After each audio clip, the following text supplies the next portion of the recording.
কার্শিয়াং থেকে ডাউহিলের রাস্তাটা এমনিতেই বিকেলের পর জনমানবহীন হয়ে যায়।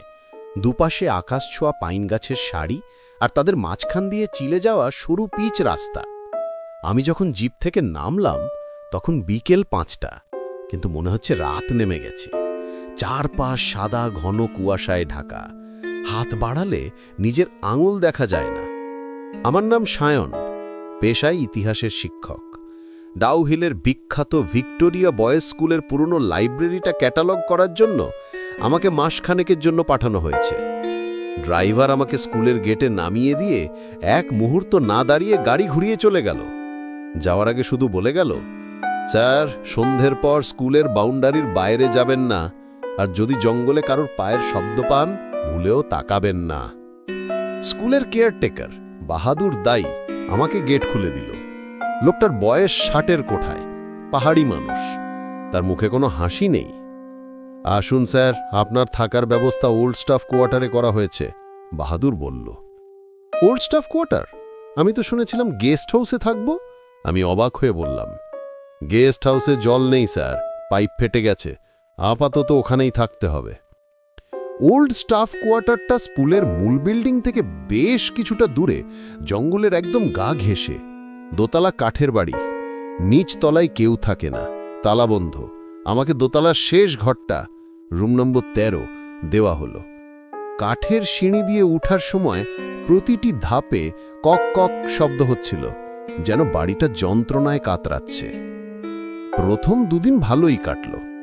দিনের বেলা লাইব্রেরিতে পুরনো বইয়ের গন্ধ আর ধুলোর মাঝে কাজ করি, রাতে নিজের ঘরে ফিরে আসি। কিন্তু তৃতীয় দিন রাত থেকে ব্যাপারটা শুরু হলো। রাত তখন 1টা, বাইরে ঝমঝমিয়ে বৃষ্টি হচ্ছে। পাহাড়ের বৃষ্টি মানেই এক অদ্ভুত নিস্তব্ধতা।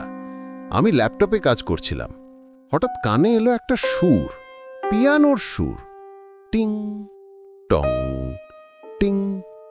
খুব নিচু লয়ে কেউ পিয়ানো বাজাচ্ছে। সুরটা খুব চেনা, কিন্তু মনে করতে পারছিলাম না বেথোভেন নাকি মোৎসার্ট। আমি কান খাড়া করলাম। শব্দটা আসছে আমার পাশের ঘরটা থেকে, কিন্তু বাহাদুর তো বলেছিল এই ফ্লোরে আমি ছাড়া আর কেউ নেই। পাশের ঘরটা তো তালাবন্ধ। আমি উঠে বারান্দায় এলাম, কনকনে ঠান্ডা হাওয়া। পাশের ঘরের দরজার কাছে কান পাতলাম।